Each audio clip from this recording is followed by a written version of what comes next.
हमारे धर्म ग्रंथों में लिखा हुआ है कि आप जैसा कर्म करेंगे आपको वैसा ही फल मिलेगा। एक छोटी सी हास्य कथा याद आ गई, सुनाता हूं। एक गांव में दो भाई रहते थे। उन दोनों भाइयों के पिताजी गुजर चुके थे। कुछ दिन बाद बड़े भाई ने कहा कि छोटे, अब बंटवारा कर लेना चाहिए और तुम जाओ किसी पंच परमेश्वर को बुला लाओ जो बंटवारा कर दे।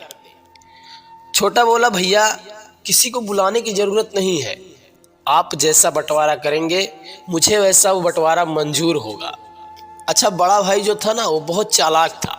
उसने सोचा यही अच्छा मौका है और उनके पास बंटवारा करने के लिए सिर्फ दो चीजें थी, एक भैंस और दूसरा कंबल। तो बड़े भाई ने कहा कि छोटे, दिन भर कंबल तुम रख लेना और रात को मुझे दे दिया करना। बोला ठीक है भैया।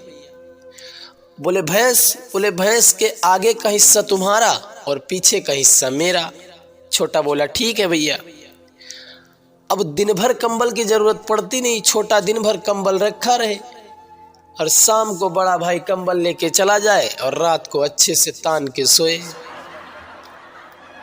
छोटा दिन भर भैंस की सेवा करता, चारा दाना पानी सब कुछ करता, और जब दूध निकालने की बारी आती तो उसका बड़ा भाई निकाल कर ले जाता और आराम से खाता।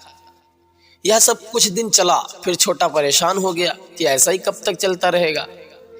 फिर छोटा एक महात्मा जी के पास गया और महाराज को सारी बात बताई। बोला, महाराज बहुत परेशान हूं, मेरे भाई ने मेरे साथ धोखा कर दिया है। महाराज जी बोले, कोई बात नहीं है, मैं तुम्हें एक उपाय बताता हूं, वो करना तुम्हारी सारी समस्याएं दूर हो जाएंगी।